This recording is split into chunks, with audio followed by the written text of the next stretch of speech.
Hello, this is Kumar and we are on AI that ships. The topic for today's video is from gut feel to Gen AI, the future of portfolio optimization in CPG. If you're leading a CPG brand today, you already know your product portfolio is bloated. Some SKUs are thriving, others not so much. But how do you know which to cut, which to reformulate, and where to double down? It's not a guessing game anymore. It's data, logic, and now Gen AI. So here's the problem that occurs with portfolio management. Portfolio decisions have traditionally been slow, political, and disconnected. You're juggling margin, velocity, sustainability, consumer liking, factory fit, retail alignment, and still missing the mark. Most tools show you what happened, but what if you could simulate what's next? So the solution. So this is where portfolio scoring comes in. We assign each SKU in your portfolio a composite score based on business critical dimensions like shelf velocity, margin contribution, consumer appeal, and operational feasibility. You define the rules, the system calculates the risk adjusted value of every SKU.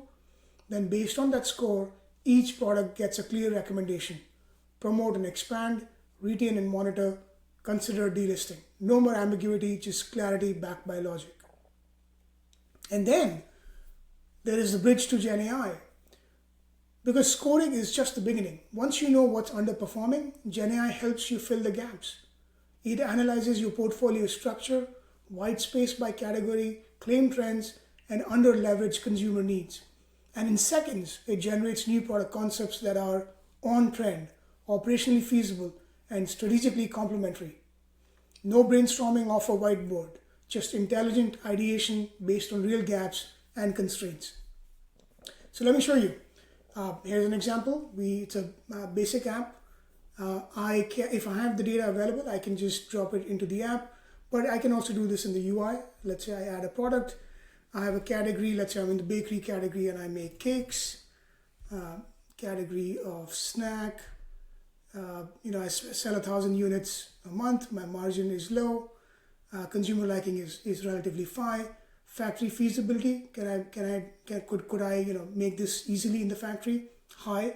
My factory is really well designed to create products like this, so I leave it in high. If that wasn't the case, I could reduce this to medium or low.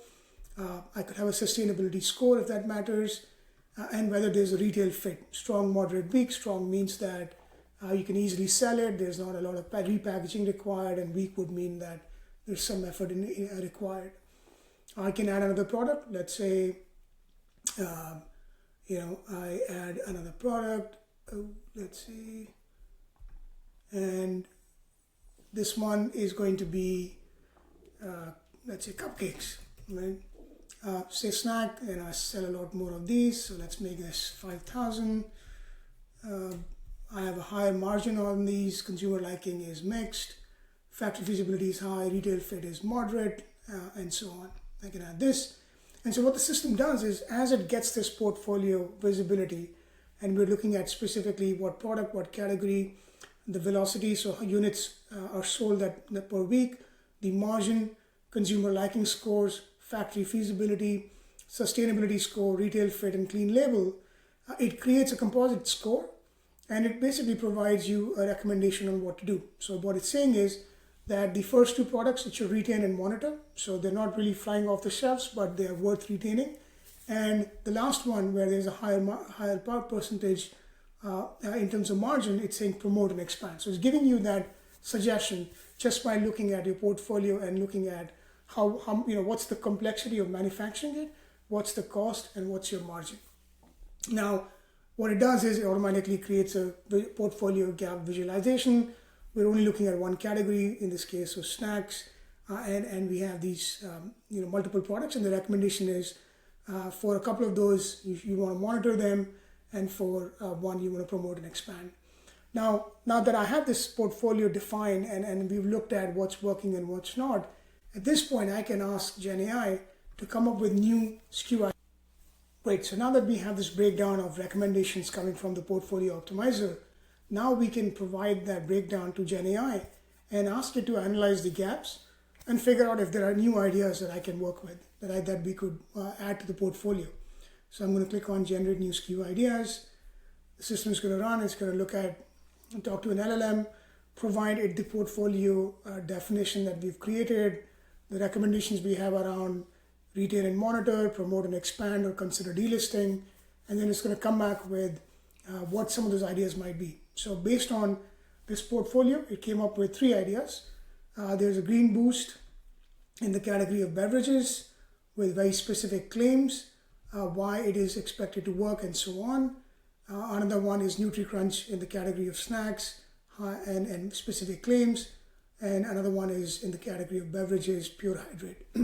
So you can see that it's looking at the portfolio, it's looking at what products exist in it, how they're performing, providing recommendations, and then using the analysis of the portfolio to come up with new ideas that can be used to enhance the portfolio. So hopefully that makes sense. Portfolio optimization is, with just using the right amount of analysis and GenAI, you can really come up with something that's very useful and really be data driven in how you think about your portfolio. So in closing, the future of portfolio strategy isn't guesswork. It's dynamic, data driven, and GenAI enabled. What you want to do is optimize what you've got, invent what you're missing, and build a smarter portfolio, one that wins on shelf, in ops, and with your consumers. Let's go from gut feel to GenAI. Thank you.